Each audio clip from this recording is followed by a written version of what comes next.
Look, the cloning shit is not what you think it is. It's not as simple as, well, why would somebody want to clone that nigga? What that nigga got? If you understand how the physical world is a reflection of the spiritual world, and you start fucking with the DNA and shit, you understand that you're tapping into some other shit. You're like ripping a portal open on some shit. The movie Boys of Brazil, even the movie Congress, she agrees to give them her image. They like scan her or some shit, and then she goes into this digital world.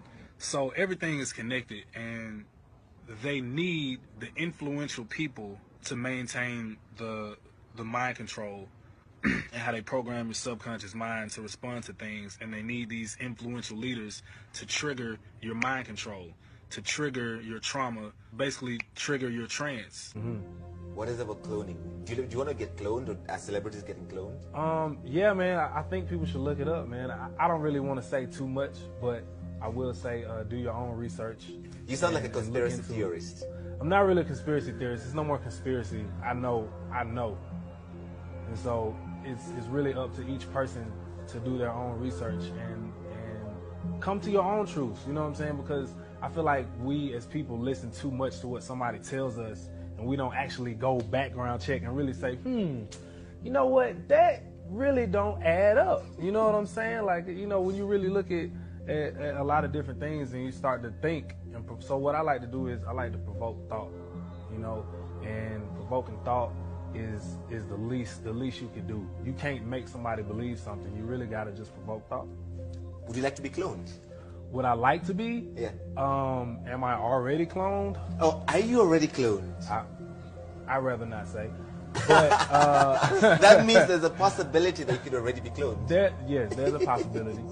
But, you know I'm me because my fingernails look the same and I have dreams too. And also, too, y'all need to pay attention to these other celebrities when they're leaving hints. They're leaving clues all over the place. Everybody can't talk. Everybody can't talk because, you know, they got kids or, you know, they made some type of agreement. But pay attention.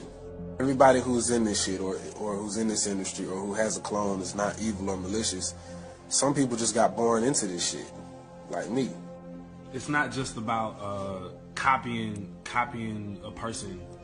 It's about consciousness transfer, and it started with MKUltra. And the reason why this is important is because it's a lot of people that are unwillingly participating in this shit, and they don't even fucking know it. It's mind control, and it started with Germany. It started after World War II. All the Nazis were, you know, escorted, VIP'd in. All the top scientists and military personnel were harbored in the United States and South America. And also, prior to that, the Nazis went to Antarctica. And a lot of the reason why Admiral Byrd went to Antarctica was because the Nazis were in Antarctica. Yes, Wernher von Braun, exactly. Fucking props, Aaron Badescu. I don't know if I'm saying that name right, my bad. But Wernher von Braun is actually he actually started NASA, I believe. And on Wernher von Braun's tombstone, he has a Bible verse that talks about the firmament. So I thought that was interesting. But so anyway, after World War II, the Nazis went to Antarctica and found this fucking supercomputer. And this supercomputer was I ain't got no lighter. Here we go. And so this supercomputer was already there and under the fucking ice. And it's kind of like that movie Prometheus, where they go find that spaceship and it's like a supercomputer already in there. And so a part of the reason why Admiral Byrd went down there was they made it seem like he was just trying to explore Antarctica, but he was trying to go see what the fuck the Nazis was doing, and he got his ass turned back.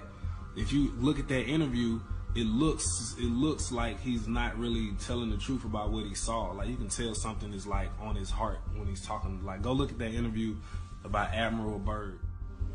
It's not a very good start, is it? Look at me. Look at me.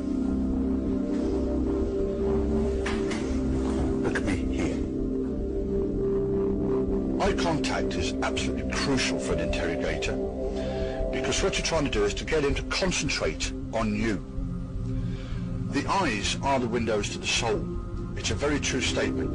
The eyes will move in various locations on a reaction to various questions that are put to them. There are 6 areas. 1, 2, 3, 4, 5, 6. If you want to recall something, a past event or something of that nature, then the majority of people will move up into the top right. If they're making things up, it'll come from the top left.